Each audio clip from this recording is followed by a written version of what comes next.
The following podcast is taken from a live broadcast on Inspire FM.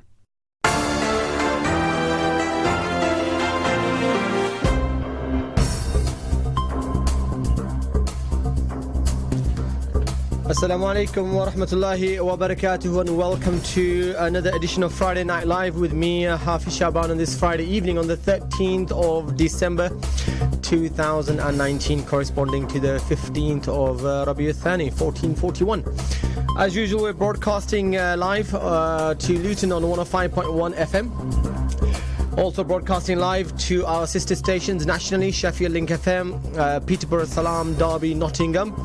And of course, you can also tune in to us via the Inspire FM app, and also live stream on Facebook via Inspire FM Facebook stream.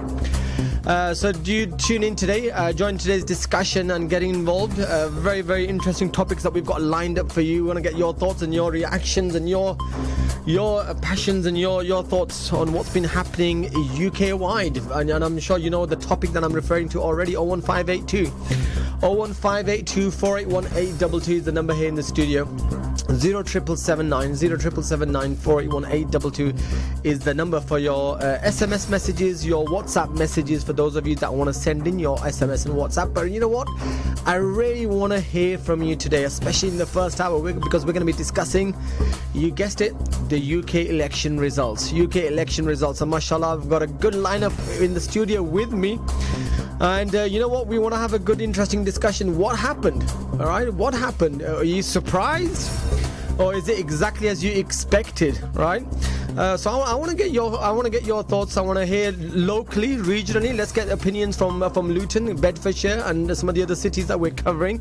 But let's also get a national, perspective on things. Let's look at things nationally. Let's look at things, what's happened overall as a country, as opposed to just regionally too. And let's get some analysis, let's get some feedback, let's get some thoughts, and let's hear from you, our listeners. Are you at all surprised by the election results? Right, so in addition to the election results, we're also going to be discussing a number of other stories. So we're going to be I'm going to be covering news stories in the second hour of the show. We're going to be looking at Aung San Suu Kyi's also been in the Hague, right? So she's been held accountable to explain the case of the Rohingya genocide. So we're going to be discussing that. There's been a number of other couple of the news stories. We will pick those up, but we're going to be particularly looking at India. And the Indian record on women, right? So rape after rape, but nothing ever seems to change in the Indian system. The long delay in the broken court system ensures that justice is delayed, is justice denied. So we're going to be discussing with a member of parliament from India on the latest, set of stories that have broken out in Indian press with regards to a number of rape stories, high-profile stories in India. We're going to be covering that, discussing that with the member of parliament. And then last but not least, we're going to be getting an update on a very tragic story that we've covered earlier, a couple of weeks, if not months ago, and that was the tragic case of the drowned Bury schoolgirl Shukri Abdi. You might remember that case, right? Shukri Abdi was subject to what her family and friends, claim was a lot of bullying at school, and it could have been prevented, which led to a tragic loss of life. But anyway, there's been a pre-inquest hearing at the Rochdale Coroner's Court a couple of days ago. We're going to be getting an update with regards to what's the latest with that case, and also hearing from family representatives, and also from one of the activists that's going to be giving us an update on that particular case. So that's going to those are the stories we're going to be covering in the second hour of the show. But the first hour of the show, I think we're all set in the studio to cover the UK election results. Right, so let me introduce to you my panelists in the studio with me. Inshallah ta'ala, they're going to be hopefully sharing the airwaves with me for the next half an hour, if not longer. So we've got no stranger to Inspire FM. We've got Brother Zafar Iqbal. Assalamu alaikum, Brother Zafar. Wa alaikum salam. Right, I'm going to introduce Sister Rihanna. Then we've got Sister Rihanna on mic 5, mashallah. Assalamu alaikum, am I on? Yeah, exactly. And then we've got Brother Basit Khan, right? So Basit Khan's a bit of a stranger to me, but I'm sure he's not a stranger to the rest of the panelists that are here in the studio, right? So before I open up the floor to start discussing the UK election results, right? So a lot of obviously analysis overnight, a lot of analysis today in the papers. A lot of people are saying is probably a result that they were expecting. Others are obviously giving their perspectives. We'll discuss the regional element and the regional results. Probably no surprises here locally, and then we'll also look at the national results, right? And the trend that we're seeing, is this something which is more of a trend that's following Europe and following America, like some other people are saying, or is it something that's just been a response and a fatigue and a result of the Brexit, kind of crisis that we've had for the last couple of years, right? But brother Zafar, let me go to you first and foremost, right? So you've been covering and you've been following, the last couple of weeks, the elections and the build-up to the elections. Let me ask you firstly, the majority that Conservatives have won and the result, has that been a surprise to you? Yes, it has, to be honest. I think the polls were predicting it for many, many months. And to be honest, I thought, I don't believe the polls, to be honest. I think there was a little bit of a, last time, a little bit of a dip in the poll sort of numbers just before the election. And I thought the same thing was going to happen. I think Labour did try to close the gap in the last a few weeks. Yeah. They started off from a low position, to be honest. But I think at the end of the day, the Conservatives played their particular strategy really well, and they're focused on Brexit. And I think for the last 3 or 4 months, even perhaps a year, this debacle in Parliament, a hung Parliament, wasn't something that, in my opinion, the voters were looking forward to again. So I think they successfully played on that and managed to get out the votes for the people who are pro-Brexit, really. And I think it's been a Brexit election as far as I'm concerned, people. Yeah. All right, so you've touched on a number of points. We'll come back to those points. Sister Rihanna, surprised? Dismayed, I think, is probably the word that I use. I think there was a potential in these lessons in this election for something new, a different way of doing politics.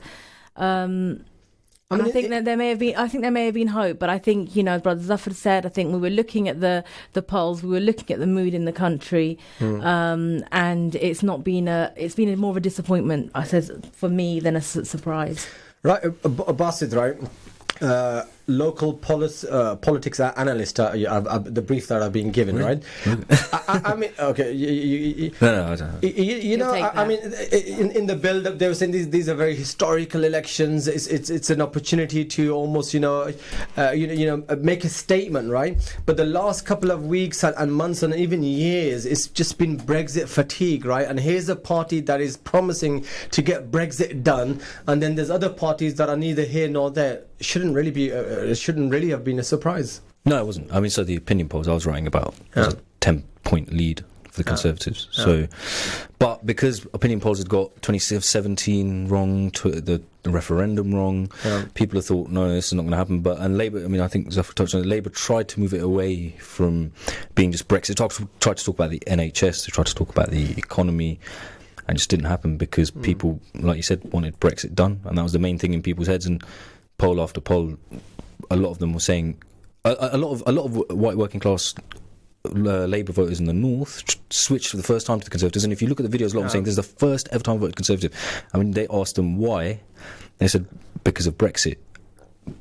And there's no guarantee they're going to stay there, but I mean, opinion polls, and as you said, they've been proven, wrong and wrong, several times, right? And even though the polls were actually showing the gap was actually decreasing as opposed to increasing, I mean, the majority is just unexplainable. What actually really baffles me, right, is the card that's been played with the public, right? How can Brexit actually, be more of an important issue than your NHS, for example? Right, because Labour obviously tried to play the other card, but it seems that the number one issue categorically for the public has been Brexit. But how can Brexit, unless you've scared people to such an extent that they believe that Brexit is a panacea for every other problem that exists in society? I think the problem is Brexit was unfinished business, had to be dealt with. right? And then there was nobody who was offering a clean solution, effectively, right, to this problem, apart from the Conservatives. And I think that's what people responded to. They just wanted. I think there's a lot of people. If you look at the results. The actual referendum was very close. You would have thought there might have been a 50-50 between Remainers and Brexiteers. But I think there was just so much fatigue at the end of the day. I think they just wanted to get over and done with. And that's the mood of the country, really. They wanted Brexit out of the way so they can focus on other things. The problem you've got, right, is with such a large majority and with the pack of people they've got, and I use the term pack, there's going to be more than just Brexit. And I think there's a lot of stuff, right, that people aren't going to like. People who focus purely on Brexit, they're probably going to regret it afterwards, I think, because these guys with the majority like that, they're going to push through a lot of stuff, right, which is going to be quite unsavoury, in my opinion. I mean, that's what they were saying about the referendum too when it came to Brexit, that had people known what Brexit actually means, and they were given another opportunity to actually, now vote on Brexit, they wouldn't have voted for it, right? So it's almost the same. That I actually share those sentiments, Brother Zafar, that how long is it going to take before people start regretting it when they see the actually ramifications and implications for other policies that are going to emerge from the same pack of people, to use your term, Zafar Bhai. Indeed. No, I think.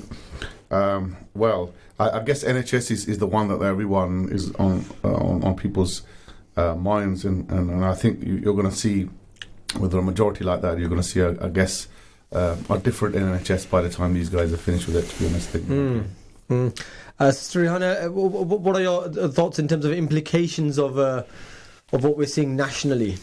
I mean, let's look at the wider context, right?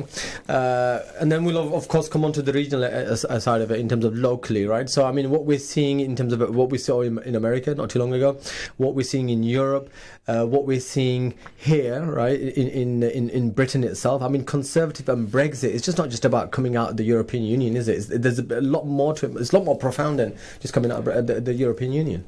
I mean, I think it's a really complicated mix of things. You're right, and it's not as simple as coming out of the European Union. But I think that discussion came or started in this country at a time where people were feeling low. It's a time of economic downturn. Historically, we know that times of economic downturn are dangerous because those feelings are often exploited, and this discussion around Brexit started then. But I don't think, actually, moving forward, Boris Johnson has got an easy job on his hand. He may well have a majority. Yeah. But if we think back to the election campaign and we think about policies, I mean, I think all of us could name a number of Labour policies. And if we were asked to name Conservative policies, it's get Brexit done. That was the policy. That was the thing that he... But that's the policy that resonated with the public. That's the bit that he bet his house against. Yeah.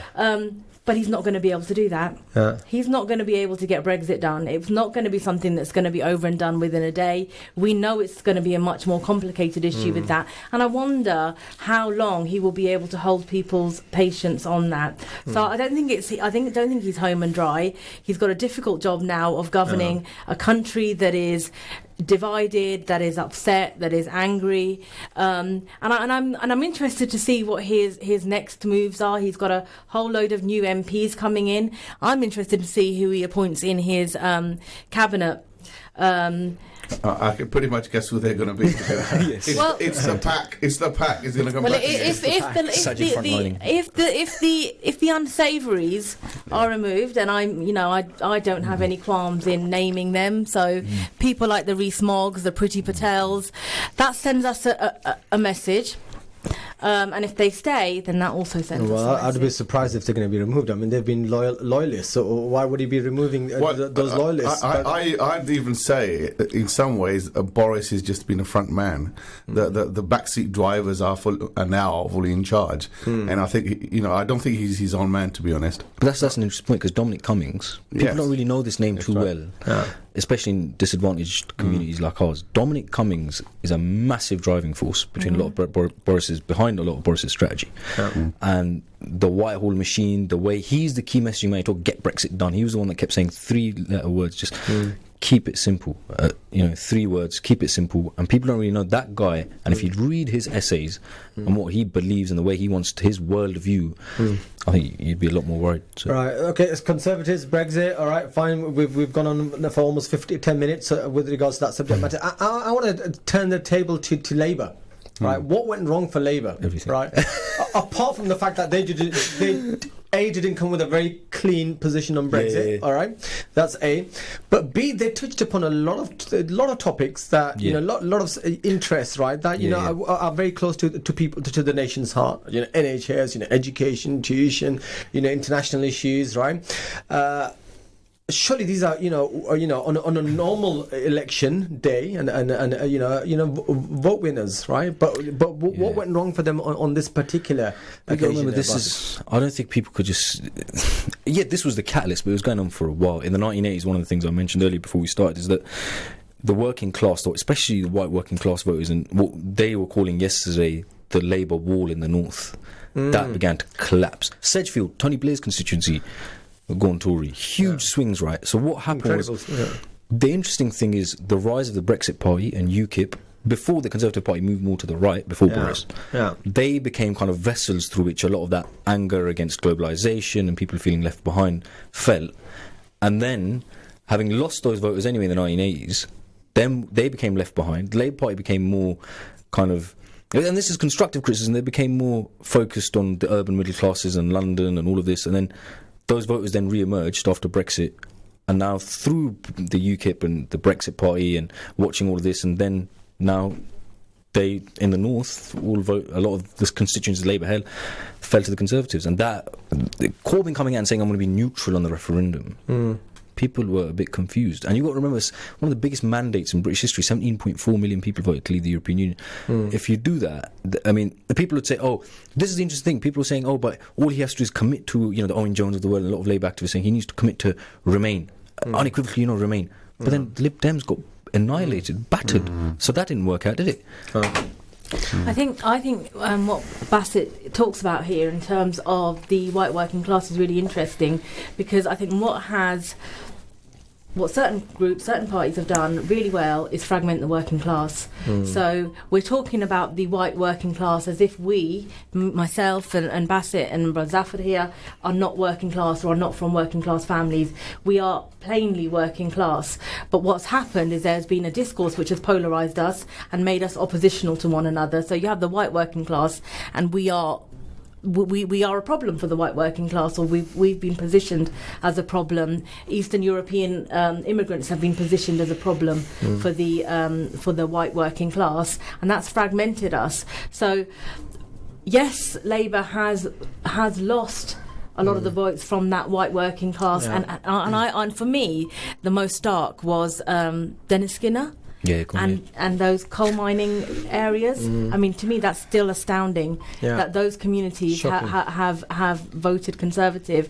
But actually, amongst ethnic minority communities, of I think 61 of the 63 most diverse communities, Labour held on. Okay, I was going to come on to that next, right? But before I do, let me go back to our listeners, because so far in the studio you are listening to Brother Zafar, we've got Basit, we've got Sister Rihanna, and they're giving their perspectives, they're giving their analysis, they're giving their thoughts on the UK election results, right? But I want to hear from you, my listeners, right? What are your thoughts? What do you think went wrong? Are you pleased with the election result, with the Conservative majority? Are you dissatisfied? And if you're dissatisfied, why? Right? What are the implications of a Conservative majority? What do you think is going to happen next? Is it a positive, future for the ethnic minorities? Or is there a doom and gloom up ahead? Right? I don't want to make it too pessimistic. I don't want to sound too pessimistic, but I want to hear your thoughts. Right? So get in touch. 01582 481 822. Let's see if we can get some live calls in the studio to my panelists with your thoughts, right? 07779 481 822 is the number for your social media messages, right? I want to go on to the next, you just touched upon it, Sister Rihanna, right? Which was, the Muslim war. Well, Right, I probably think it's a bit early in terms of looking at some of the analysis. I haven't been able to look at any of the analysis before I've come into the studio, right? But there were a number of messages going around and campaigns that there's a number of these marginal seats where Muslims actually can make material difference, right? As that materialised at all, Brother Zafar? I think before I come to that, I think the question of Labour. We've got a caller. Should we go straight to the caller first? Let's prioritise the caller. Yeah, Brother Asif, I understand. Assalamu alaikum. Where are you calling from, brother? Wa alaikum salam. I'm in Luton. It's just a question for you, or all of you, your panel. Yes. Is that we have got such a large Muslim community in Luton, why we have failed to elect a Muslim MP so far in Luton? Okay. Could you put on? That's a very good question. All right. So we will add that question onto the agenda, Brother Zafar. I interjected you answered. Thank you very much, Brother Asif. We'll answer that question shortly. Jazakallah for calling in. So I think one thing that you have to remember is that the real character, the real attraction of Jeremy Corbyn, wasn't allowed to be, I say, popularised within the country. He was a caring man, to be honest. He's a caring man, and he has a brilliant personality, but he was labelled as a anti-Semite, all sorts of different labels. And everywhere you went, that kind of story dogged him. So he became a liability, right, for the Labour Party. That's one thing. The other thing is Labour went hard left. They started promising spending when there's nothing to spend, right? And they wanted to borrow billions, right? When, the problem is we're drowning in debt.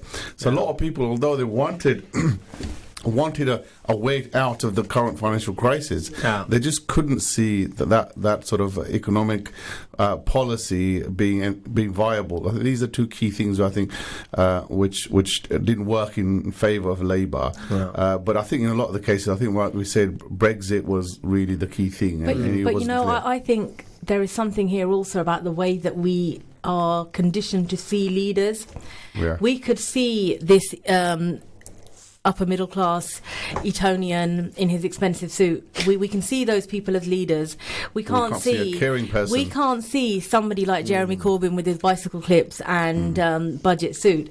We can't see him as leaders. I mean, it's no coincidence that most of our prime ministers have shared the same school. They've all gone to the same school. It's no coincidence, and I think there is something about the way that that we perceive leaders and what they look like, how they sound, how they talk. There is something, I think, in that as well. Let me confirm that I've seen Boris Johnson in the city riding around in his bike too. By the way, but we've got two things that we haven't answered. First is the question. So that's one thing. The other thing is you're talking about the Muslim. Yeah, exactly. To be honest, the Muslim vote has been successfully toxified, and is not successfully toxified. Yeah, what does that mean? Well, I think in the sense that none of the candidates openly wanted to sort of hug the Muslims, say, give us our votes. To be honest, that's what I mean by it. And ultimately, I think we talk about a Muslim vote, right? But there isn't a Muslim vote because Muslims are as diverse as the community, to be honest, and they ain't going to come together, right, on elections. If they can't come together, right, on Eid day, they're going to come together on elections, yeah. So let's be frank. And I think linking it to local story, that's very much what happened, right? There were really good local candidates, but because Labour could not risk the fact that there could be an ethnic person, a Muslim person associated in this particular case, I would say, right? I mean, there might be other factors as well. And I think that might have played in other factors. What are you trying to say, Brother Zafar, right? So we've got... I'd be blatant, right? I'd be blatant. Surely it's based upon merit, isn't it, surely? Oh, no, I don't believe that at all. I think there were some people who were making the decision, right, who saw Luton as being too ethnic, and having ethnic candidates from Luton, right, would have been bad for business, so to speak. Right? I think that was the reason for it. I mean, Sarah Owen is from an ethnic minority background, albeit not a local kind of ethnic minority or a Muslim candidate, as the gentleman on the phone raised. But I think there's a wide issue with politics as well, where it's not just in Luton, but candidates are parachuted in to areas where they go. Now, can I ask, do you want to answer the man's question about very quickly, we're going to go into... Because basically, you've got a problem where 47% of the Muslim community live in the 10 poorest local authority areas of the country. Yeah, you need cultural capital, you need political capital to be able to stand in elections. We don't have that, and that's reflected in the media, and it's reflected in all walks of public life. And the second reason the Muslim candidate wasn't chosen is because you touched on it. You mentioned the word merit. The way we perceive merit, like Rehana said, the way people talk, the way people act.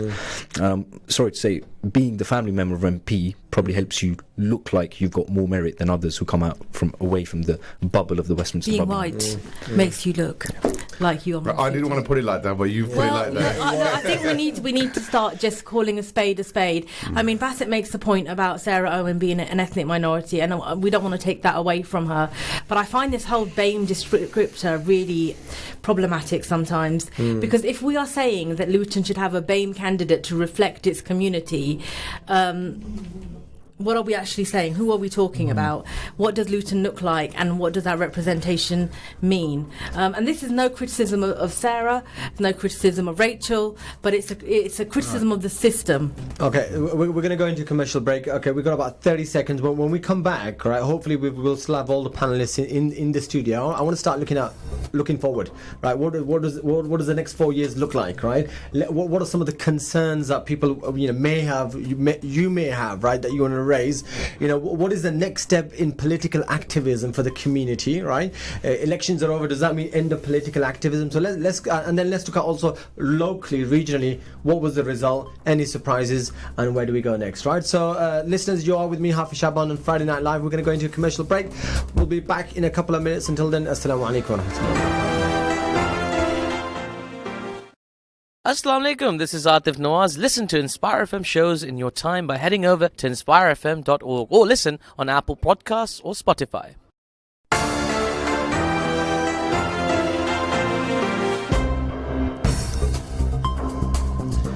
Assalamu alaikum wa rahmatullahi wa barakatuh. Welcome back to Friday Night Live with me, Hafiz Shaban, on this Friday the 13th of December evening, 6:30, just gone past 6:30 this evening, and we are here in the studios of Inspire FM in Luton discussing the UK election results. We've got a full studio, mashallah. We've got a number of panelists, and we're trying to get galvanize and get some cross-section opinions and thoughts on what happened in the UK elections. What does it mean for us as a community? What does it mean for you as an individual? I want to hear your thoughts. Jazakallah khair to brother Asif earlier, who called in and asked a question with regards to Muslim local MP for Luton. I want to hear from some of the other sister stations that we're broadcasting live to, namely Sheffield, Nottingham, Peterborough, or any of the other surrounding cities that are currently tuned in listening to us live from Luton. I want to hear your thoughts with regards to the national elections. 01582 481 822 is the number here in the studio. Be brave enough, and I promise you we are not as intimidating that as we may sound, right? 01582 481 822 is the number here in the studio. 07779 481 822. So you can actually send me an SMS or a WhatsApp message. Keep it clean. Send me your thoughts on the UK election results, and I'll see if I can get that across to our listenership and to our panelists, right? So we're going to resume the discussion for another half an hour, and then we'll move on to some of the other stories that we want to be covering on tonight's show. But let's go back straight to my panelists, my experts here in the studio, and I want to move on with the discussion, right? So I want to move on to the discussion. The result is what it is, right? So we gotta live up to it. So we gotta bear it for whatever it means. I want to look at nationally, and then I also want to look at regionally, locally for us. As a local community, nationally, what does it mean, right? Now with the Conservative majority, we've kind of touched upon it in terms of not only the Brexit, saga, but some of the other policies, some of the other areas that might be impacted specifically, right? There was a lot of questions that were being posed to some of the Conservative MPs that were on the media with regards to what does it mean for Islamophobia, what does it mean for some of the migrants, what does it mean for the NHS? These were some of the pre-election conversations, right? What are some of the concerns that some of the ethnic minorities may have, right? We talked about this gang that might come in, this unsavory gang. What does that mean? Unsavory gang. What are some of the other policies that we're alluding to, right? And then I also want to touch upon the other side of the discussion, which is the political activism and what is the role of the community going forward, right? I think that's a very important aspect of it. We can't just remain silent when you've got all of these unsavory policies being brought in, being discussed. What is the role of of the community going forward. Is that it? You voted and then you go to sleep for 4 years. So some of the areas, some of the questions that I want to get your thoughts in. So I mean, let's open it up. Let me go straight to Basit, because I went to you last previously. So let me go to you first. So would you start with whatever takes your line? When it comes to, and I'm passionate about this and unashamedly so, that when it comes to Islamophobia, people think that it's exaggeration, or we're safe in Luton, a Muslim community, nothing's going to happen here. I was probably a couple of months old in 1991 when thousands of Muslims were murdered in Bosnia, and people think never again. That wasn't that long ago, and it was in Europe. It wasn't in Iraq. It wasn't in Afghanistan. It was in Europe. Not that it makes it justifiable over there, but people talk about Islamophobia and what does it hold for our communities. We can't. One thing that I'm heartened by the messages I've had from all of my friends, and these are people that aren't people in our community. I think, especially the older generation, and I'm going to have to say this, especially the ones that are politically involved, think that the youngsters aren't involved. You always say, "Oh, no, they don't care." They do care. But that's not the same as them, just because they don't talk to you about it, they care, you just not being able to, they're slightly alienated, but they talk about Iraq, they talk about what's happening in Palestine, they talk about what's happening with Islamophobia, and we've not been able, that's a failing of our community, all of us, to channel that in a positive way and to channel it politically, and it's looking very, very dangerous, because you've got to remember, the people that congratulated Boris Johnson straight away were who? Modi, Trump, Netanyahu. Netanyahu. So you've got a lot of populist leaders who have made Islamophobic remarks congratulating him, and people think that it's, like you said, participatory election, and every 4 or 5 years you wake up and you vote, but that's not good enough. And I remember seeing this quote somewhere, and I read it when I was young, that hopelessness is a sin in Islam. You're not allowed to be hopeless, and that's not. It's our duty to be hopeful and to continue to engage, because you can't take a backseat. And the other things, you just don't have a choice anymore. It's not whether you take a backseat or not, either way you're going to get attacked when it comes to Islamophobia. It's got nothing to do with ideology. I don't care how many times you pray. So let's stay on Islamophobia. So it's not getting any easy. It's not going away. We know it's endemic in the Conservatives. There was going to be this kind of but not just because I want to say this in the left as well. It's not. No, agreed. Exactly. I mean, take Labour. Look at the historically, whether it's Jack Straw, whether it's a lot of these unsavoury characters who've made a lot of those similar remarks and comments, right? It's not here to go away. I mean, what are your thoughts and concerns with regards to now, with the Conservatives, with the majority? What are some of the possible implications of that? I was going to go by the facts. He promised a zero tolerance approach. I know for the fact that there were MPs who shared posts by Tommy Robinson, supported Tommy Robinson. They weren't kicked out. There were councillors that called Muslim scums. They weren't kicked out. They were let back in. So there's absolutely no way there's a zero tolerance approach. So it exists. In actual fact, I'd say it's an active toleration of Islamophobia.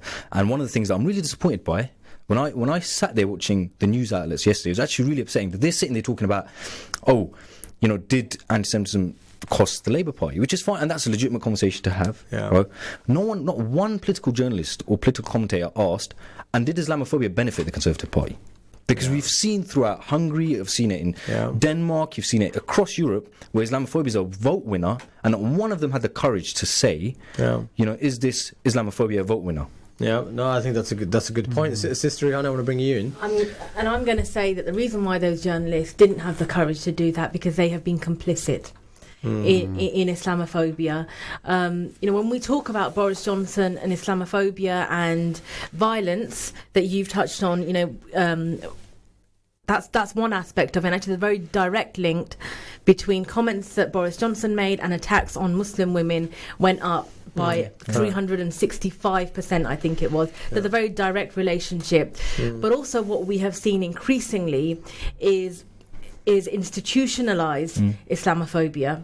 So structural Islamophobia that impacts on our ability to get jobs, our ability to get into Russell Group universities, our ability to just navigate our ways through life successfully, and in the same way that somebody who isn't Muslim would be able to. So those are really legitimate concerns, but as Basit said, this is not just about the Conservative Party. This is much wider. In our nation at the moment, there is a tolerance for Islamophobia. Yes, there are lots of our friends who are reaching out and saying, I'm really sorry about this. But actually, there are too many people who are talking about anti-racism, were in the context of anti-Semitism, but are happy to throw brown people under the bus. Right, we've got another caller, right? We've got Bilal. Assalamu alaikum, Bilal. Walaikum salam. Yeah, Jazakallah khair for your call. Where are you calling from, and what's your question? I'm calling from Luton. Assalamu alaikum, Basit, Rahana, Zaf, Aiden. Oh no. I'm joking. I guess you guys know the caller. All right, Bilal, what's your question? It's not really a question. Okay. Well, at the end of it, I will have a question, but I'm listening to you guys, and I'm hearing you all.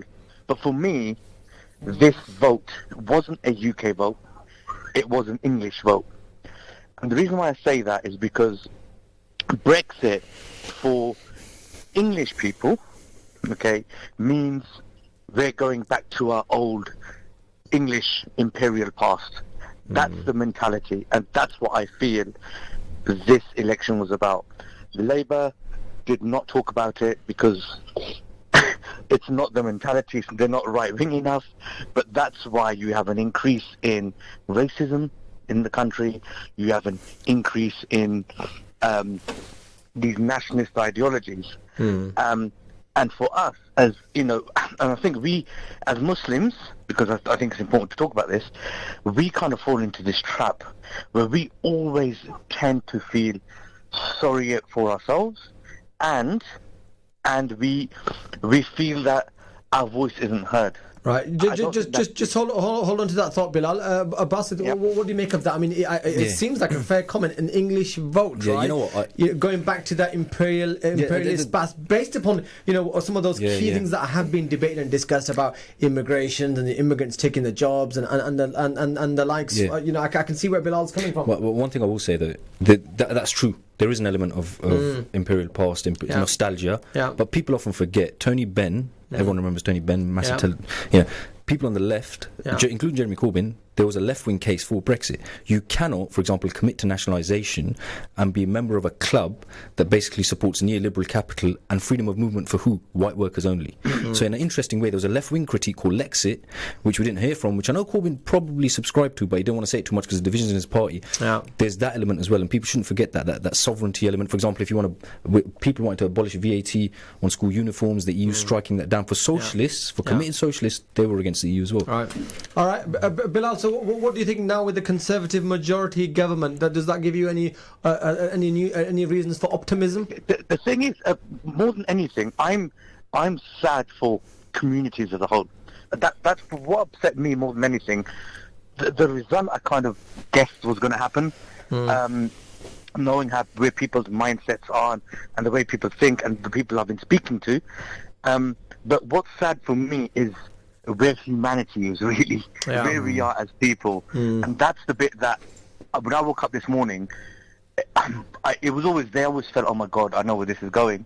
But when the reality hits, that's what saddened me. Yeah, but Bilal, are you surprised? I mean, especially when the politicians are driving the political discussion and discourse in a particular direction, humanity just follows them, right? Yeah, and that's what you're seeing. You're just seeing a response, to the agenda that's been driven, that the society's been driven to for the last couple of years, right? Absolutely, and we have to remember, even though we do have a voice, we are a very tiny minority of this country, right? The majority are white, middle-class English. Yeah, that's what they are. And what's happened in the north, in my opinion, you can correct me, Basit and Rihanna, if I'm incorrect, but what's happened is, these are people who, they've lived through austerity, there's no money about, there's no jobs, and they have looked to the rich and powerful for an answer. You see it in old posters, you see it throughout history, where the poor and destitute and desperate, they always look towards, just run towards where they feel their saviour, and that's what's happened. All right, and that's why these... All right, Bilal, thank you very much for your comment and your question, Jazakallah. I really appreciate that, right? We've got about 15 minutes left. I think, Rihanna, you wanted to make a comment. Whilst you're making that comment, can you also include, the role for the Muslims, political activism going forward, right? We're looking at, we're describing what's laying ahead for us. What does that mean for us as a community, right? And then I also want to pick up on locally. Where are we locally, guys? So, Billy made that point about the white working class and looking towards the affluent to sort of save them. There may be an element of that, but I think I spoke earlier about how the working class has been fragmented and how we have been sort of, set as oppositional to each other when we're not. Yeah. And in terms of, what do we do as communities going forward? Bassett made the point earlier that I think is really easy to forget. So you can often get criticism of the Muslim community. You did not do enough. We do not have the social, cultural, political, financial capital that other groups have. So we have to remember, by and large, Muslims are poor.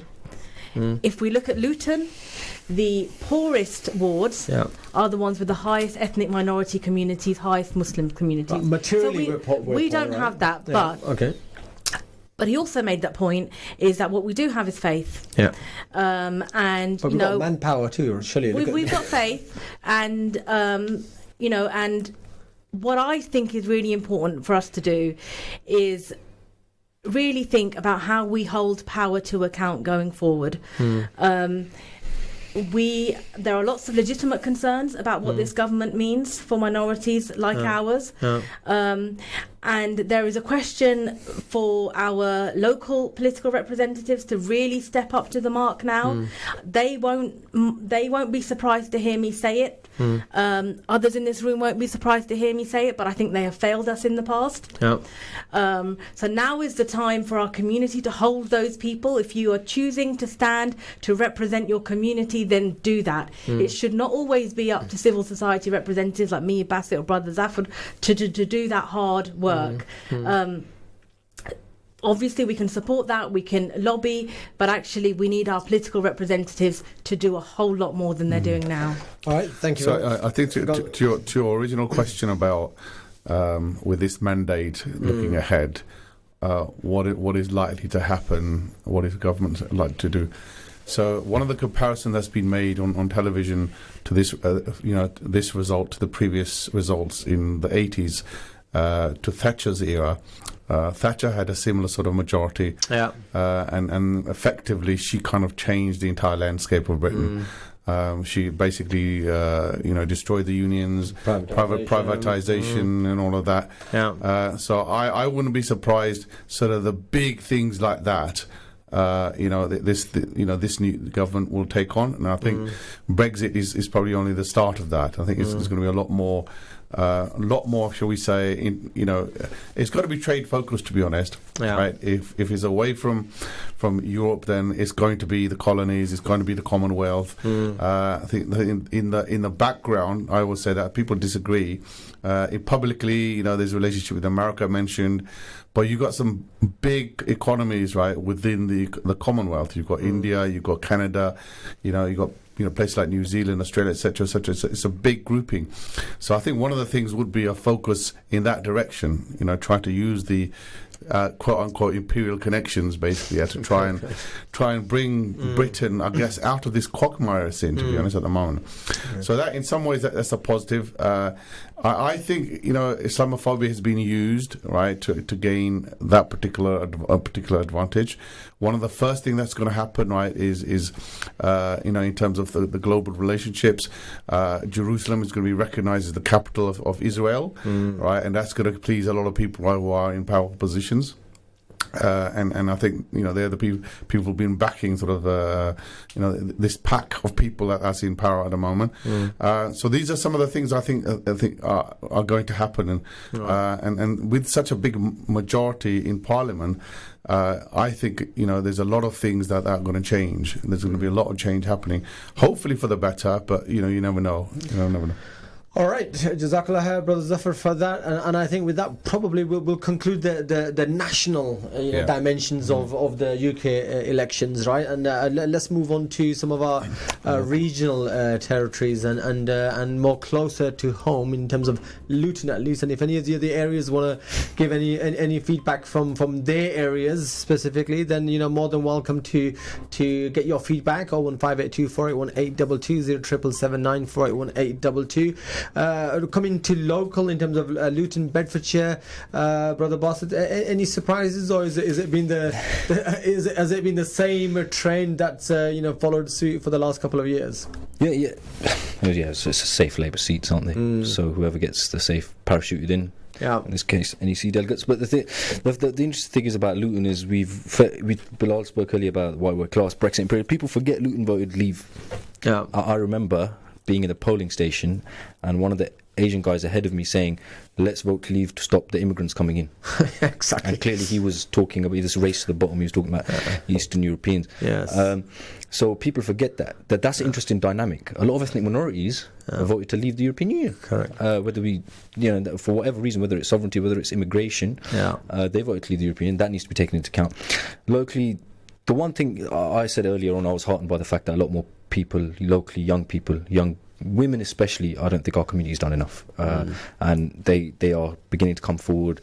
But the one thing, Rehan, I don't know, this is slightly off topic, but one of the things I've always been passionate about, and people know that I've always spoken about, is when it comes to our local politicians, I'm sick and tired of seeing Facebook selfies with the front hand pose with Kashmiri politicians who have nothing to do with the people of Luton. Rehan spoke about child poverty. Luton's got one of the highest child poverty rates in the country. Pakistani and Bengali children have the highest child poverty rate, right? They've not mentioned this really once. I really don't understand. You talk about Kashmir. No one told me about Kashmir. I had to go to university to find out about Kashmir. Even though I'm from there, if you talk to kids now about Kashmir, that place go on holiday for 4 weeks in the summer. They don't know about the armed force special power or what's happening in neighbouring Kashmir. So that kind of, you talked about moving forward.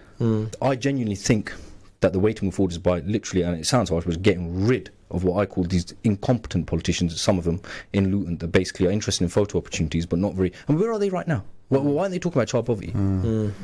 I think just pick up on what you said about immigration and this Brexit voter saying, it'll stop immigration. One thing I'm positive about, whether it's relationships with Europe or whether it's a relationship with the Commonwealth, immigration is not going to stop. Right, Britain needs people from as far afield as possible, right, to actually deliver the economy, and those people who dream of the fact that they can have their 1929 sort of picturesque sort of Britain, right, with no people of colour at all, I think they're going to be mistaken, because there's going to be a lot more people who are going to come to the UK because they are needed to deliver the economy. Well, and something's got to give, hasn't it? So the Conservatives have made commitments around increases in numbers of doctors and increasing numbers of nurses. They've cut the nursing bursary. They are introducing, as Mrs. Patel liked to say, this Australian points-based system where actually doctors won't qualify to come over because they won't meet the income threshold. So something is going to have to give, and it'll be borders. Yeah, okay, we've got about three minutes left, right? So when I was talking about local results, okay, no surprise there, but locally, brother, right? I think primarily it's the local council, right, who's in charge of delivering prosperity locally. But also can impact on, can be involved in the decision-making process in terms of who represents us nationally as well. Let's not forget that. National can play a part in bringing sort of income, right? Yeah. But it does do the community harm if they're sitting on the opposite side of the benches in Parliament, right? And you're having to go and talk to somebody who's in government from the opposite party, trying to persuade them to invest in a. So I think, but it shouldn't be the case. But I suspect that does play a part. All right, interesting. What about some of the, last week we had the hustings here, and a number of issues were raised with these politicians. I mean, is it a time to get them to commit to hold on to those commitments that they've made a couple of weeks ago? I mean, I remember every question that literally you folks were asking them. They were committing to everything. Ready for the votes. But they're going to turn around and say, "Well, we're not in government; we're in opposition." So, can we be optimistic, Sister Rihanna, in terms of holding them to some of these? I mean, some of these issues were quite serious issues, right?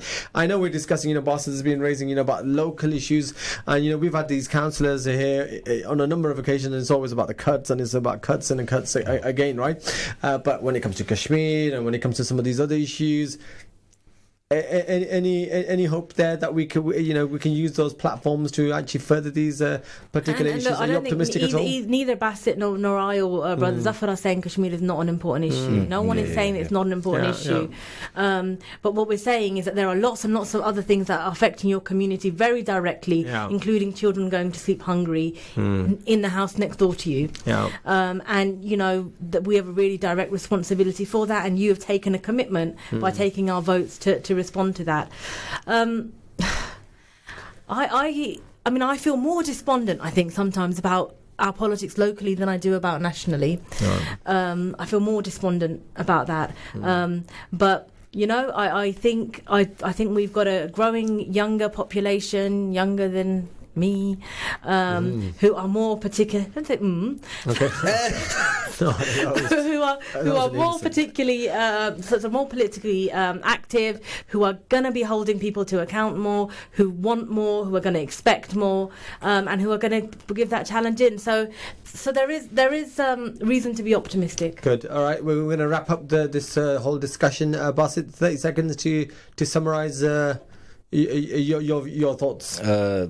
Pessimistic outlook, but do not, whatever you do, lose hope. I thought you said earlier that Islam doesn't allow you to be I said it's a pessimistic outlook, but don't lose hope and carry on working. Okay. Can I finish with this proverb, right? Very good. Turkish proverb that's doing the rounds, right, in all the WhatsApp groups, My take on it, I think, which is that... Everybody's already had it. I know, but this is... The forest has just voted for the axe, right? Because the axe convinced the forest, right, that it's part of the forest because the handle is made out of wood.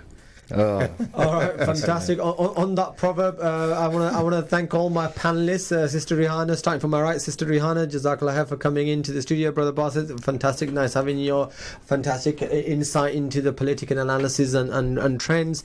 And also, Brother Zafar, Jazakallah khairan for yourself also for sharing your thoughts on the UK election results. And folks, that's it in terms of the story on discussing UK election results. We have to move on. Inshallah, we've come towards the end of the first hour.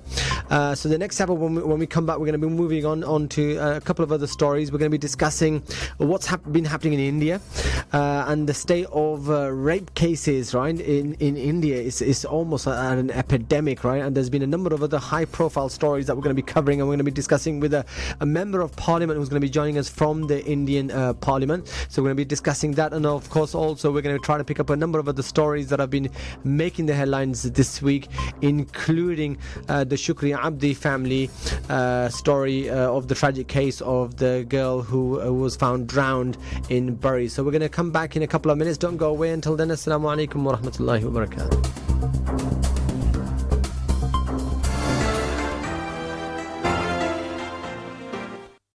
Assalamu alaikum, this is Atif Nawaz and you're listening to an Inspire FM podcast.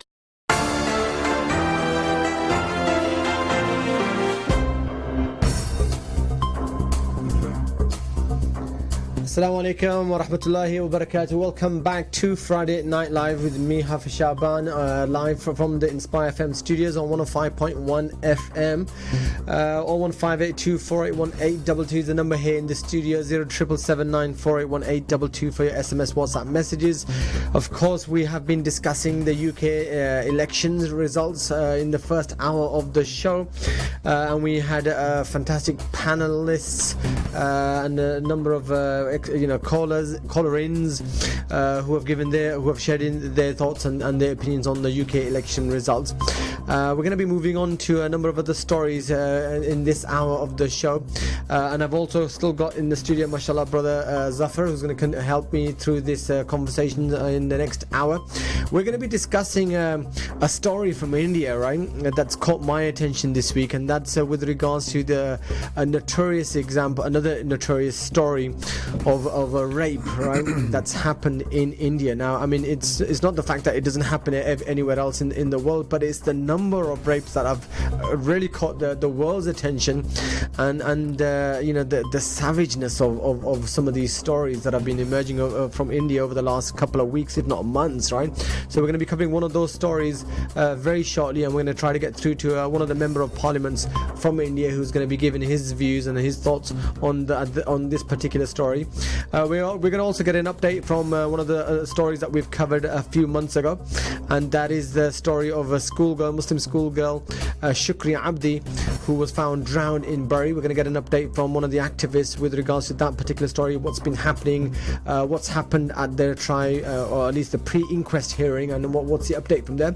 I will also try to cover another story, even if partially, maybe we can discuss it here in the studio, and that's of course what's been happening in The Hague, and that's the Rohingya Muslims, and of course the story of a very famous individual who's been in The Hague, been asked to give an account of her government and the case of the Rohingya Muslims. So that's what we're going to be trying to discuss over the next hour. But I think we've got the member of parliament from India live on the phone, and it's very late in India, so let's go directly to Dr. Udit Raj. Dr. Udit Raj, thank you very much for joining us on Friday Night Live this evening. Thank you very much. Can you hear me? Yes, I'm hearing you. Fantastic. Thank you very much for joining us. Dr. Udit Raj, I want to go straight into this story that's, of course, made headlines globally. And, of course, it's not the first time that we've heard such a story. Some of the headlines have been quite horrific in terms of rape after rape, but nothing ever changes in India. Tell me, Dr. Udit Raj, what's been happening in India when it comes to these high-profile rape stories, Dr. Udit? It's a social problem as well as government failure, both. And when the justice is not delivered in time, then justice is denied. In many of the cases, it takes years together to punish the perpetrators. For example, Nirbhaya case, that was a very high-profile case in 2011. And so far they have not been executed, though they have been sentenced for life. But yet, judicial process is very delayed. That is also one of the reasons. Yes, but Doctor, the judicial process. Sorry, Doctor. The judicial process is there to actually, treat a problem in that society, right? When someone breaks the law. But what is the endemic that is creating this crisis in India in the first place? I mean, surely you can't be proud of the way India is being perceived, the way it's treating its women. I mean, some of the headlines are quite horrific, right? I mean, India is currently, considered one of the most dangerous places for women. Right, there's headlines that are saying that animals are treated better than women are in India. Right, I mean, if you look at the statistics on India at the moment, you got a rape in India every 20 minutes. I mean, we can't blame all of this on the judiciary. What is the cause for this epidemic in India? See, the number of regions. One, that population is $1.3 billion, and if you make permutation combination, then number is not very high. However, it's a very sad that it's a rampant. The rape, violence on women is rampant, and of course, rape is also rampant. I find one reason is that education, lack of education, is also leading to this menace. And secondly, segregation of gender.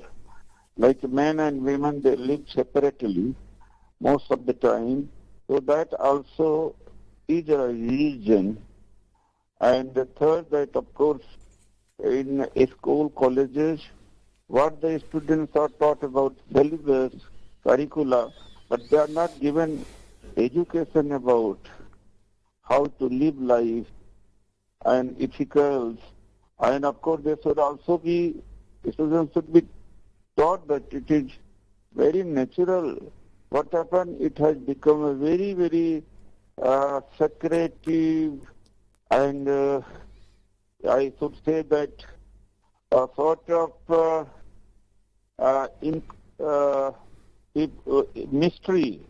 So it has it's a mystery.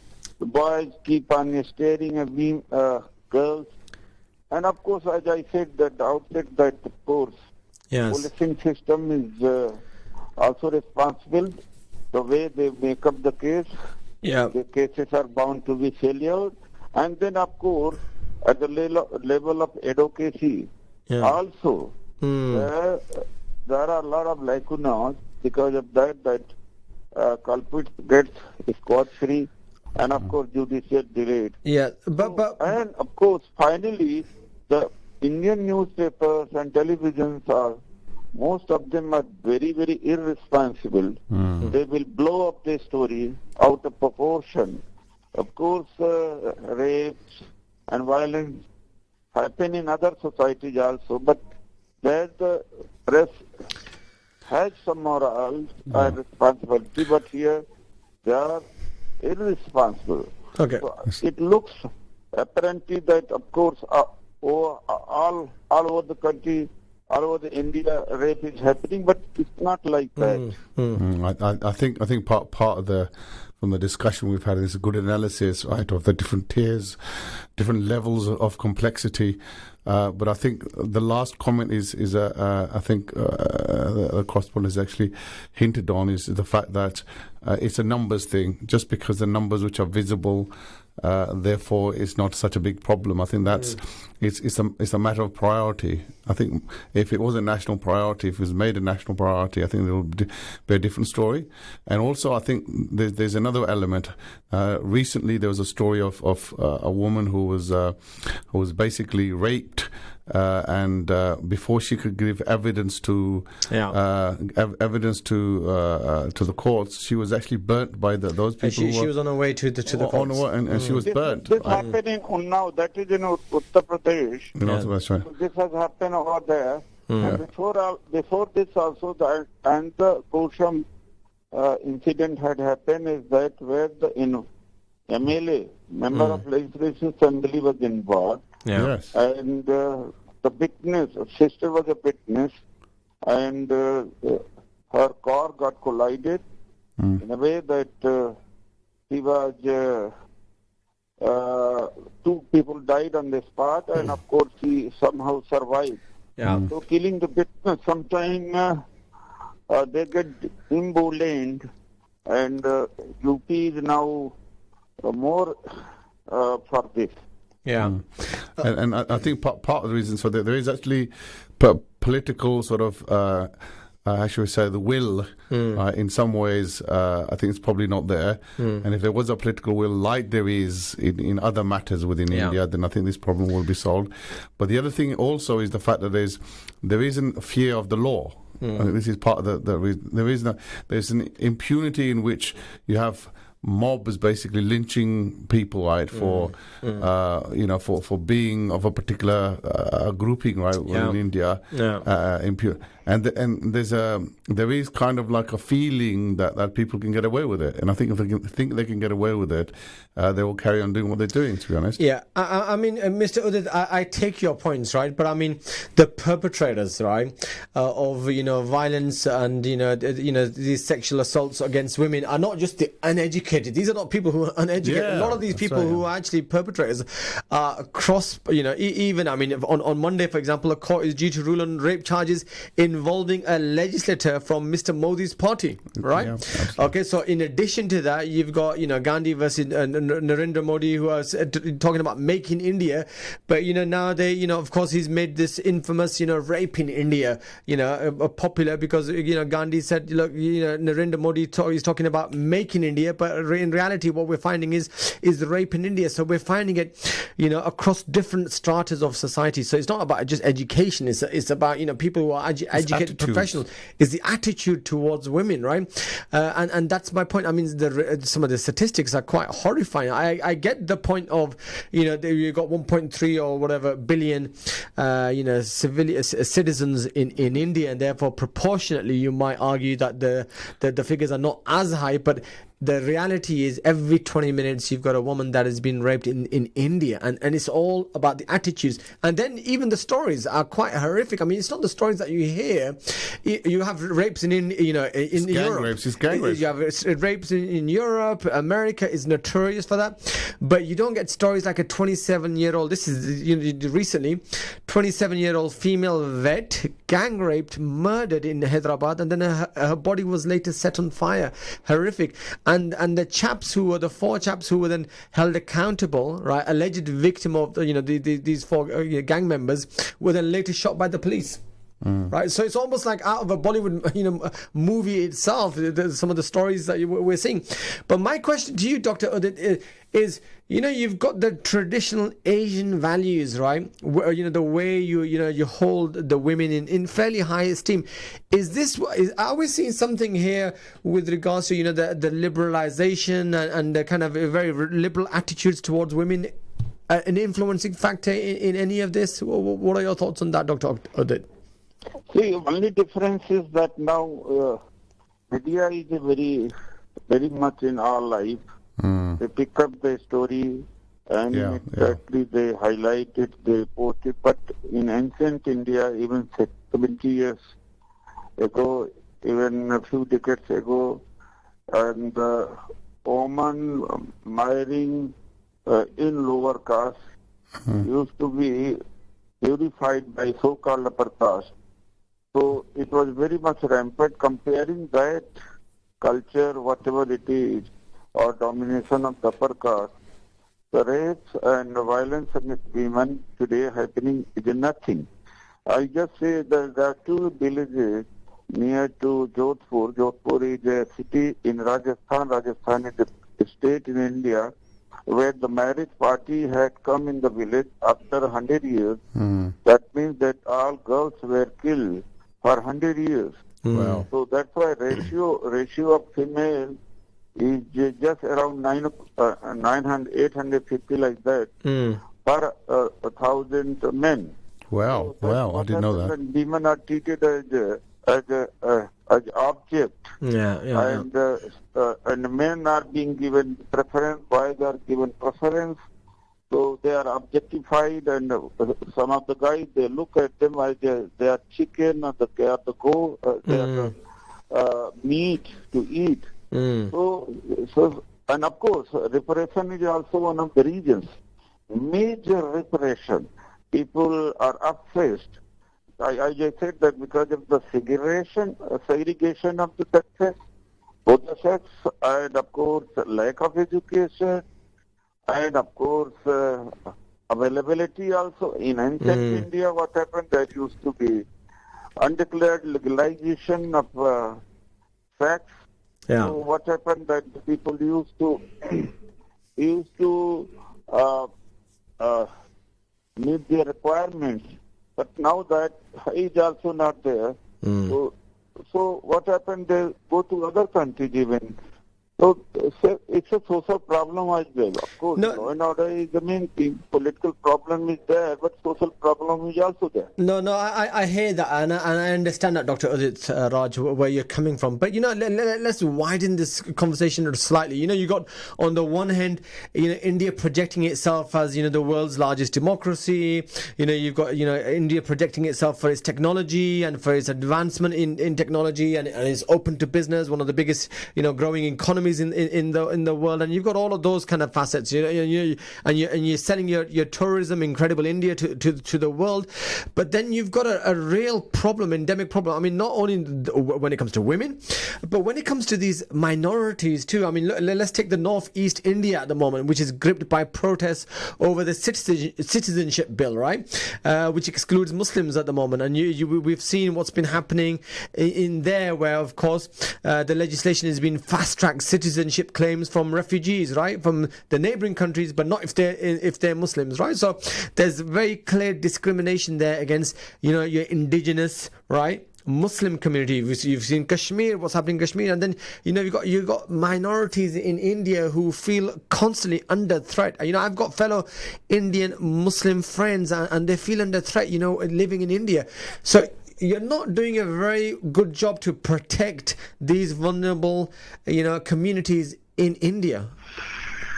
At least that's forget about protecting them. When the Constitution had been amended, Article 14 of the Indian Constitution that says that no citizen can be discriminated on the account of caste, religion, birth, and sex. But unfortunately, Parliament, those who are having brute majority, they amended the Constitution. They said that the Muslim from neighboring countries cannot come back here, become a citizen. So what happened? Hindus, Sikh and Christian, Buddhists are welcome. So it's against the spirit of the Constitution. From this citation, you can understand that what is the position of Muslims in this country. Yeah. Muslims are difficultly horrified, and here, unfortunately, the worst role is played by television and newspapers, most of them, and all the time Hindu, Muslim, Pakistan, Imran Khan, then of course infiltration, Muslims population is increasing, threat to the Hinduism.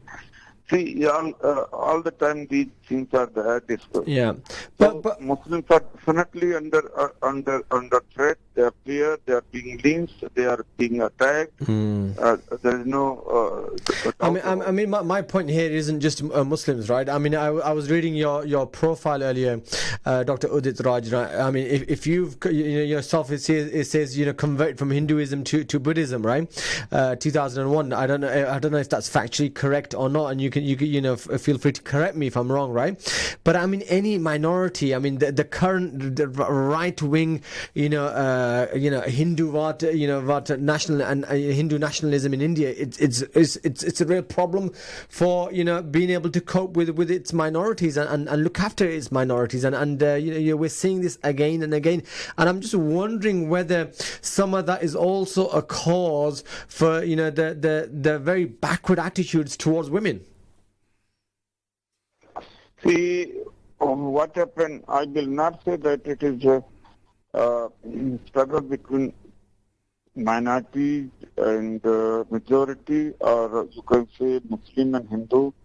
It has to be rectified. Muslims are also doing a lot of mistakes here. The moment they also use the terminology Hindu, then they polarize entire 85% population. So what happened, instead of calling Hindus, they should be called so-called upper caste, who are attacking Muslims. Right. And they are also exploiting Dalits. They also attack on Dalits. So what happened, the so-called upper caste, they are doing this thing. They think that their Brahmanism, that so-called upper caste hegemony is threatened by existence of Muslims and Dalits. Yeah. So they want to regain their position as they used to be there in the past, that they were so-called upper caste and they owned everything, resources, education, etc. They want to control again. Okay, so Mr. Udit, Yeah, fine. Okay, so let's come back to this subject of women then in India. What are the practical steps that have been taken, by the BJP, that of course is currently in government, right? And how is it being addressed, practically on the ground to address this issue, right? Because of course the Indian National Congress, they're having a go at the BJP are having a go at the Indian National Congress, because everyone is trying to take advantage of political point scoring, but in reality, what are the practical steps that have been taken to safeguard women in India? See, I'll suggest certain measures. One is that it should be internationalized, and I'm not afraid to say that this issue should be globalized. International level organization and NGO, they should work. Secondly, that India needs reform and feminism, which is liking. And third, I would say that discrimination is embedded in religion and culture also. And fourth, that son or men are being preferred here, the kind of society we have here.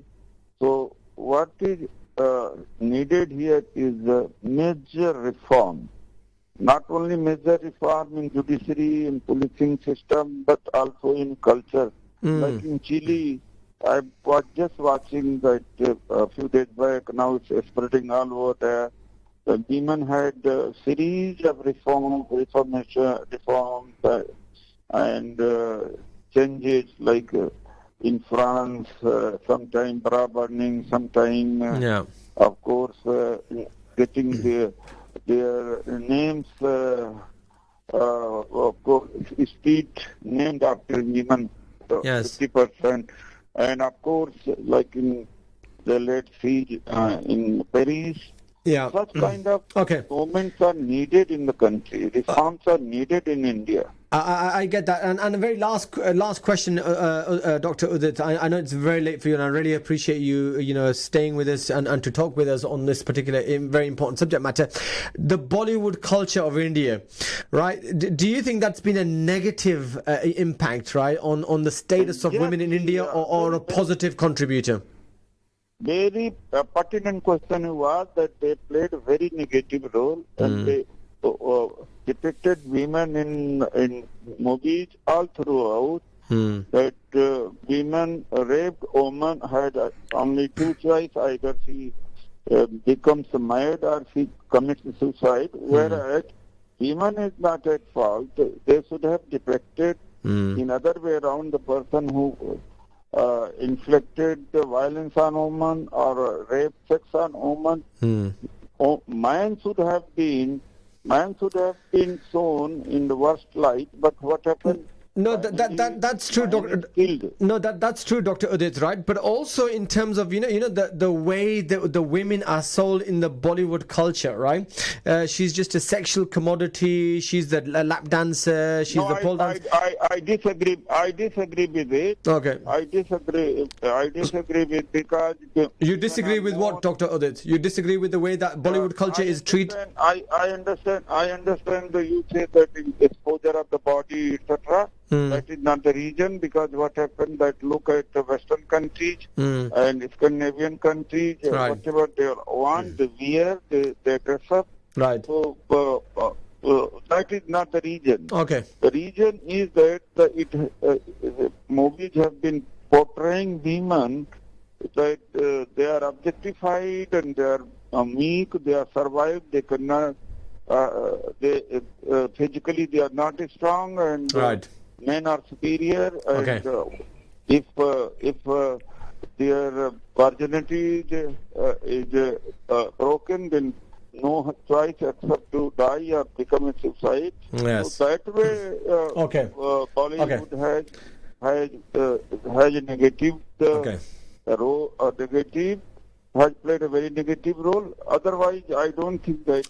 If you say that, of course, they are in bikini or short dresses, that cannot be the reason. It's their freedom, their choice. And why should then men objected, why should men get tempted? What? Right. They also get tempted. Okay, thank you very much, Dr. Udit Raj. We have to go into commercial break. Thank you very much for joining us Friday Night Live on Inspire FM. I know it's very late for you, but we really appreciate your time. Thank you very much, Dr. Udit Raj. Thank you. Thank you very much.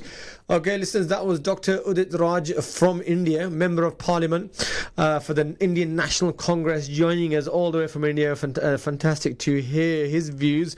And we were discussing, of course, the status of women in India and some of the notorious cases of rape stories that have been breaking and making headlines in India. I mean, quite horrific, to be honest with you. Whilst the figures might not be quite there in terms of when it comes to America or some of the other Western states, but I mean, in terms of the details are very, very horrific. And anyway, we were getting his view. We're going to go into a commercial break. We'll be back in a couple of minutes. When we're back, we'll try to cover a number of other news stories with Brother Zafar and some of our guests. Until then, Assalamu alaikum wa rahmatullahi wa barakatuh.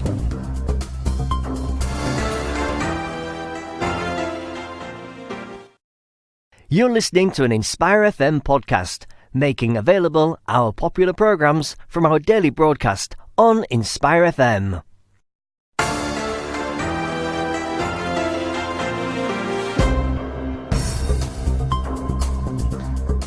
Assalamu alaikum wa rahmatullahi wa barakatuh. Welcome back to Friday Night Live, or welcome back to the last half an hour of Friday Night Live with me, Hafiz Shaban, on this Friday the 13th of December evening. Now it's just gone past 7:30 and we are of course broadcasting live from Luton on 105.1 FM. 01582 481 822 is the number here in the studio.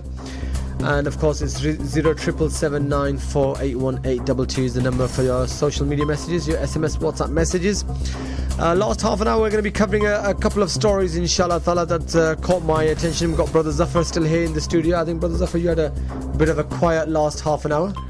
Alhamdulillah, you're doing a very good job, to be honest. In fact, you did ask a couple of questions, I just remembered. I did. I just gave my opinion right on the India. To be honest, I think you're doing a fairly good job of that. And I think it's quite a technical thing, to be honest, for half an hour to discuss. I think the key thing that came out for me was there appears to be a lack of will at the top level, to be honest, to deal with a situation like this. I think he did make a good point about the media hyping things up. But that should never be an excuse, right, not to at least investigate and deal with properly, right, cases like this, because some of the cases are horrific. I read a story, right, where babies are being raped, right? There's the stories on the BBC was reported. There's a case of that woman who was kind of like killed, burnt on her way to, which touched on. There was another story last week in BBC where a young child was effectively groomed by parents and then used as effectively a prostitute in their house. Disgusting. Right, and social services managed to sort of get hold of her. So there's a lot of that stuff. Some of it is poverty related. You can't sort of, you can't judge a whole society by actions of a few. I think, we mustn't fall into that trap. But what we can question is the fact that is there will to deal with it? And is and of course, I mean, I agree, bad apples in every society, right? So you have these problems in every society. It's not just, specifically in India. But I tell you, the wider issue that I wanted to raise, and it's great team by the team, great work by the team that we've lined up members of Parliament from India and we've been able to speak to them. Fantastic result there. But it's the wider thing, isn't it? It's not just the women. It's a trend of stories to do with minorities, right? Whether it's the Muslims, I'm not even talking about the Muslims, it's even the Christians, it's even the Buddhists, right? And it's like it's everything. The level of intolerance, right? I think you hit the head. Has just exceeded. I mean, it's crazy. And then on the other hand, you're trying to project to the world that you're the world's greatest democracy, and you're open to tourism, you're open to IT, you're open to investment. You can't have both. No, I think you got a point there, but again, I think you've got to be a little bit careful, right? But not sort of judging the whole society, right, and the whole thing. But you're quite right in a sense that there is a bit of a, and I think it's the false empowerment. I think that's the key thing. False empowerment, right, by gang mentality, I would say. This is the philosophy of this current government. Right? The current government is, we are men, we are Hindus, we are superior, we're going to do what we want to do, and that kind of has all sorts of connotations, right? Because once you have, it's like a genie, right? You have this intolerance genie. Once it's out of the bottle, you want it to just behave in a particular way, right, and target a particular community, but you don't know in what way it's going to evolve. Okay. And I think that's fairly a good point. I mean, we're going to move on to our next story, but I mean, the very last question. I want to open up this point to my listeners. I asked the member of parliament is a member of the National Indian Congress Party, right? So I asked him about the Bollywood culture and whether that was having a negative impact on the attitudes or towards women in Indian society, because it used to be very, very conservative, but the shift in the Bollywood culture has been quite remarkable. And I was wondering whether there's actual evidence to suggest, a direct correlation between the shift of the mainstream Bollywood culture and then the impact on the women. But of course, he disagreed in terms of that link, right? And then obviously cited, the UK and Europe and West as an example, that look, people wear whatever they like, they have their media culture. You don't necessarily have a similar stories, but I think I beg to disagree, because if you look at the statistics, there's a direct correlation. But anyway, we'll come on to that later. 01582481822 if you want to give your thoughts and opinions on that particular story. 07779481822. But as I said, we are going to move on because we have got Maz Salim on the line, and I don't want to make Maz wait for too long. Maz Salim is an activist, and we're talking about the Shukri Abdi story, right? So this is quite a tragic story that we covered on Inspire FM. I think if it wasn't a couple of weeks ago, maybe a couple of months ago, tragic case of a drowned Bury schoolgirl, Shukri Abdi. Some of our listeners might remember that particular story, but of course there's been some progress in that story. Let's speak to Maz Salim. Assalamu alaikum and welcome to Friday Night Live, Maz. Assalamu alaikum, brother. Jazakallah khair for joining us this evening, sister. I understand that you might you're babysitting, so there might be some background noise. Anyway, I can't hear anything at the moment, so not to worry. Why don't you just quickly, give us a quick recap in terms of the story to some of our listeners, so that our listeners are, their memories are, freshened up a bit. Okay. So Shukri Abdi was a 12-year-old Somali refugee, and she was found drowned in the River Irwell in Bury in Lancashire on the 28th of June. Oh. 4 of the children were with her at the river before her death. The police automatically, Greater Manchester Police automatically, like within 10 hours of the body being discovered, they prematurely closed the case by saying it was just a tragic accident. But Shukri's family and friends believe there was more to that, because, there was stories from her own mother that she was being bullied at school, and, everyone in the school knew she couldn't swim. And her friends also said, the alleged perpetrators, they knew who they were. And, there was no way she'd go to the River Irwell, which was like, we went there, we walked from the school to the River Irwell. It was like a 45-minute walk.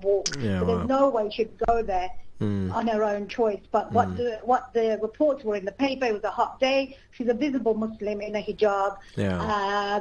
And they were basically saying, she decided it was hot and she jumped in the water, took her clothes off and jumped in the water. I mean, as soon as I heard this story, I was in London. I'm the daughter of Mohammed Salim, who was murdered by Nazis in Birmingham. And I've been campaigning against racism and Islamophobia for the past 6 years, and my father's terrorist murder. So for me, I know injustice firsthand and how we had to fight the justice system for, even today, we still don't know the truth around our case. But for me, it was like, this doesn't sound right. So, I used my initiative. I came to Bury and stayed with the family for a week and found out the truth, and then, launched protests outside the school for Broad Oak School, which was where Shukri Abdi was attending, to basically tell us the truth, because Broad Oak is notoriously known for bullying. It's been investigated by the school governing board. A teacher there committed suicide because she is allegedly being bullied by teachers in 2013. So there's a lot of issues. So the school today has now, since the death of Shukri, which was in June, end of June, they've now changed the name of the school to Hazelwood High School and changed the uniform. So there's a lot of speculation what happened. So, you know, it for me was like, we need to find out what happened to this child. All right, fantastic. Thank you very much for that recap and that you know, articulated summary, Maz, on this particular case. All right, so what's been happening recently? Because I understand that there's of course been a kind of a pre-inquest hearing at the coroner's. Yeah. So on Monday we attended Rochdale Coroner's Court, and basically, you know, we want to know exactly what went on. So we aren't looking to blame the police or the school. We want the truth of what happened on the day of Shukri's death, and that truth can only come from the 4 children who were with Shukri. So we want to know why the police prematurely closed the case down, you know, within 10 hours of the body being discovered, and why there were no suspicious circumstances. So the senior coroner is now considering claims that bullying and coercion played a role in the death of her Shukri Abdi. And I mean, this is good, you know, good that, you know, so now our focus is to get these 4 child 1, 2, 3 and 4 to be interviewed. Obviously, you know, they're children, so it's, you know, there's a lot of sensitivity around it, and it'll be via video. So this is basically you know, the senior coroner, Joanne Kersey, said she would consider whether the 4 were medically fit to give evidence by video link about the events leading up to Shukri's death.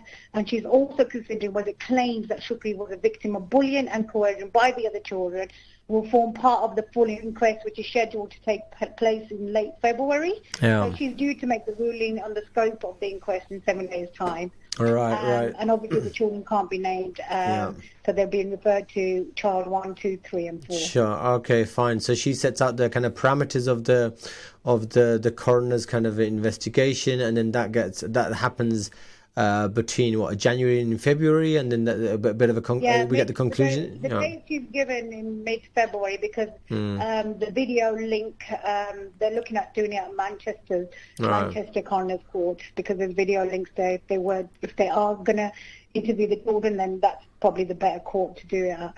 Yeah, and are the police also now involved, and are they also now doing, you know, giving some further consideration? What's been the involvement of the police now that the coroner's looking at this with a bit more detail? Well, the IOPC are investigating the police for how they handle the investigation, because the family believe because of their race, they weren't dealt with. Say, for example, if the child was white, you know, they feel like they weren't given the respect and the proper investigation that they deserved. So the police are being investigated by the IOPC, and the findings of that are yet to be I'm not sure when the date is for the findings of the police IOPC investigation. But the police were interested parties at the preliminary inquest review, which, you know, which shows that, you know, they now are keen to look into this case. So, you know, either way, that looks like they're taking this case more seriously now. Right. Okay. Excellent. And how is the family coping with this trauma actually, you know, being played out, you know, via the tribunals, and then of course, you know, all of this detail, you know, unraveling. I mean, it's surely it's going to be quite strenuous on the family. Yeah, of course. Alhamdulillah. You know, whenever we see the mother of Shukri, Zamzam, you know, she's a very young mother. She has 4 younger children to take care of. So, you know, the Justice for Shukri campaign has helped to rehouse them and move away from the area, because that was bringing her a lot of anxiety and stress. And the fact that she knew what happened at this school, you know, they couldn't move on. So, alhamdulillah, they've been moved now. So they're in a much, you know, better place, and the children have just started school. So, you know, they can kind of move forward a little bit. But, you know, when I saw I spent the last few days with the mother, and it's very painful for me and Shabnam. Shabnam Kulsoom is from the Justice for Shukri campaign as well, and she's been building the relations with the family, and now we're quite very close to them now, and just to see her pain, because when she sees her, she knows why we're there, and it brings back memories. And as a mother, as a fairly young mother, I feel like she can't express how she feels in front of her young children because she doesn't want them to see what she's going through. But when we've been with her, the pain and the stress of it all, and the fact that when she starts thinking about, because she doesn't want to see pictures of her daughter because it really brings it all to reality. So we do our best not to have any pictures or anything, so that she can see. But she's very strong. Alhamdulillah. May Allah give her the strength, and the rest of the family the strength to stay strong throughout this case of injustice. Absolutely, because I guess what matters most to them is getting justice and getting those questions answered. They want to know what happened to their daughter. Then a visible Muslim child, come on, is not going to go jump in the water on a hot day and say, I can't swim. And whereas, they know their child can't swim. So, they want to know what happened when she left school to the River Irwell. The 4 children that were with Shukri at that time, need to be re-interviewed, and obviously certain questions need to be put to them, so they can really find out the truth of what happened. Even when you said re-interviewed, I don't think they were formally interviewed even on the first time around, right? I think they've been interviewed. They've had an interview with the police. So in that respect, they need to be interviewed now by the legal team to put the right questions to them. Okay, all right, great. Thanks for the update. But just before I let you go, Maz, I realise that you are obviously multitasking at the moment. But mashallah, you just gave a brief introduction to yourself right at the beginning. Mashallah, you've become quite an activist, of course, because of your own personal experiences. So what else are you actually involved in, Maz, yourself? For me, it's like I campaign on the anti-war politics and, anti-racism and Islamophobia. Right. I'm currently writing a piece for the Islamic Human Rights Commission about, systemic Islamophobia within institutions. So, raising awareness and, fighting. You've got now Boris Johnson, as you've seen. I was going to ask you your thoughts on the Conservative majority government. We've already been discussing it for an hour, so we don't want to. Really shocking. And the fact that this is now for Muslims, immigrants, refugees. We're gonna seriously feel what this government has in store for us, and people I've spoken to today, even the Uber driver I had today was a young fireman, and he was expressing his views, and he was saying, it's some people, the working class people that voted for the Conservative Party really are going to shot themselves in the foot, and within a year they'll realise what big mistakes they've made. I think that was the analysis of Brothers of who's sitting right opposite me. The Forest have voted in an axe, because they think the handle is made out of wood, so they're sort of kith and kin. There you go. And I think we're going to need that. That's the reality of society and life at the moment. We're going to need strong activists like yourself, Maz, and a lot of other members of our society. No, absolutely. That is exactly the point that I was going to make. A lot more from our community, from our society to get on their feet and get their voices heard, because it's going to become a lot more difficult. Yeah, go on. Sorry, Maz.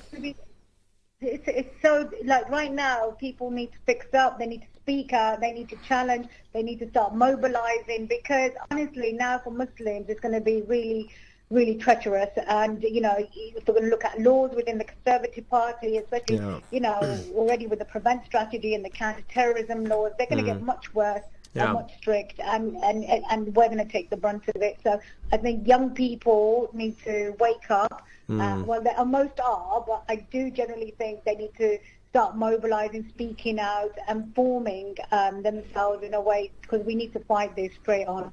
All right, fantastic. Mazlin, thank you very much for joining us this evening and giving the update on the Shukri Abdi case. Thank you very much, Maz. Jazakallah khair. Jazakallah khair and Assalamu alaikum wa rahmatullahi wa barakatuh. Right, listeners, that was Maz giving us the update on, another unfortunately tragic story. But there are far too many questions there that have not been answered, and I can totally understand the plight of that of that family, of the family of Shukri Abdi. And we've got Maz, Salim, and a number of other individuals who are helping out that particular family. Even our local mashallah Atiq Malik is also involved. He's the official solicitor for the family. He's not been available to provide any comments this evening due to some commitments in London, but again, there's a statement from him to say the concern was that this would be one big tick box exercise, and that nothing really was going to be considered. But the fact that we now have had a preliminary inquest review shows that the coroner or the coroner's court is looking into this detail and will consider all of the evidence properly. So that's a positive note from Atiq on this particular case, that it's going to be given the significance and the importance that it deserves. Police are now going to look at it. They're going to try to answer those questions, and let's hope inshallah ta'ala that justice prevails. Right, inshallah, we've got about 5 minutes left, Brother Zafar. About 5 minutes left, and also 5 minutes left for our listeners if they want to get any last minute thoughts into us in the studio. 01582 481 822 or 0779 481 822. And as Maz said, we need to become a lot more of an active community and a society, especially over the next coming years, and what dawns upon us from a majority conservative government. All right. But what else has caught your attention, Brother Zafar, right, this week, right? And just before you tell me what's caught your attention, I don't know if you've followed the proceedings in The Hague this week. All right. I read an article that was distributed, I guess, on WhatsApp. So okay. So I mean that's been of course, I mean the plight of the Rohingya Muslims, right? That is well known to a lot of us, if not all of us, right? What's been happening and the plight of those Muslims is been quite incredible.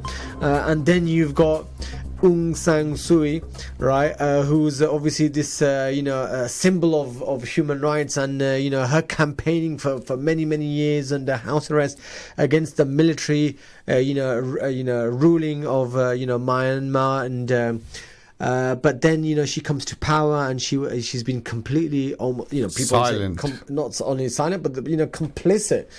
Silence is complicity, right? And then she goes to The Hague and she's there defending the same military regime, that right? She fought against, that she fought against, right? And now she comes into power. What's happened to all of those human rights principles? What's happened to all of this? And I haven't followed the detail, but some of the stuff that came out was incredible. How she's trying to justify, the position of a government to say no, it's these Muslims fighting the Muslims. It's not quite what you're making it out to be. There's a lot more to it than meets the eye. Incredible stuff. The thing, isn't it? I think that when it comes to sort of nationalistic, I guess, attitudes, the principles go out the door, don't they? It's the group mentality. It's me and my people, right? And then for them, anything goes. I think what was tragic was the fact that when she left the country, there was basically people effectively seeing her off, well wishing her, right, and then telling her to,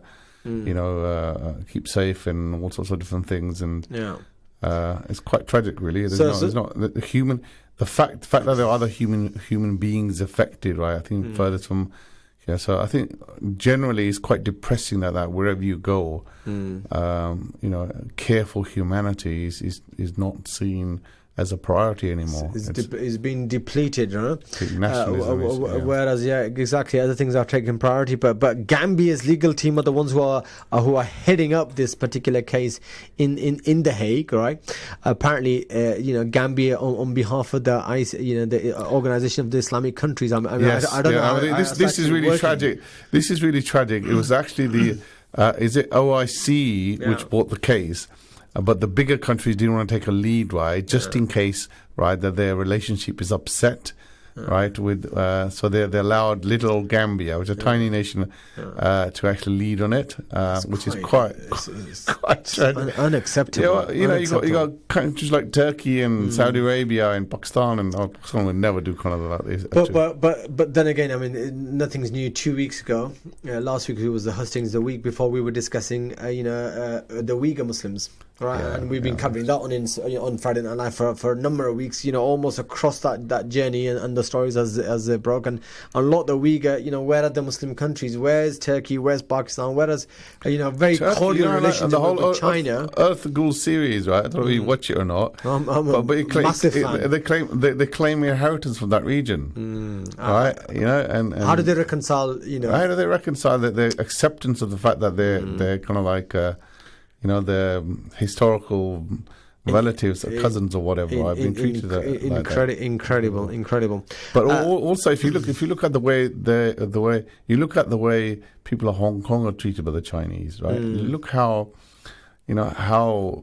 much of dissent was allowed in Hong Kong, is allowed in Hong Kong. People are just barricading. There's people with crossbows, right, firing at police. Yet you never got the same response, right, as you get in Uyghur, where people are being systematically being tortured and brainwashed. Even there, I think the threshold was really being pushed to the limits. But they know the whole world is watching, and they've got their hands and feet shackled in terms of what to what extent they can respond. To be honest, all of this rings hollow, right? Because the Chinese have taken the ideas and practices, right, of Britain and America, the Prevent and Patriotism Acts and all that to spy on Muslims, right? And they've taken it to the nth degree. Correct. Right? They've gone the extra mile to actually not just target specific individuals or people who think they are at risk. They're just going for whole communities. Absolutely. And that's almost at an industrial scale of what they're doing here locally. But the thing is, the communists did that. Communists tried that, and then they almost wiped out Islam, right, in the communist lands. Yeah. But it's those very lands you see Islam is thriving. It's thriving again. Absolutely. Inshallah. Absolutely. So inshallah. You can try. They can try whatever they like, but they can't. Allah's plans are bigger. Subhanallah, absolutely, and Islam continues. I mean, I was going to discuss the Mongols, but we don't have time to discuss the Mongols because we've come towards the end of the show. So, Brother Zafar, Jazakallah khair for joining me in the studio, and also want to reach out to our listeners. Jazakallah khair for tuning in. Those of you that called in, Jazakallah khair for your calls. And as I say, if something has caught your attention in terms of a news story, then feel free to share your thoughts with us on Friday Night Live. We always like to hear from our listeners, hear in terms of what you think is a story worthy of covering. Sending your suggestions, and we might pick it up next week, inshallah. Until next week, it is Assalamu alaikum wa rahmatullahi wa barakatuh from me, Hafiz Shaban, and Brother Zafar. Until next week, Assalamu alaikum. Wa alaikum salam.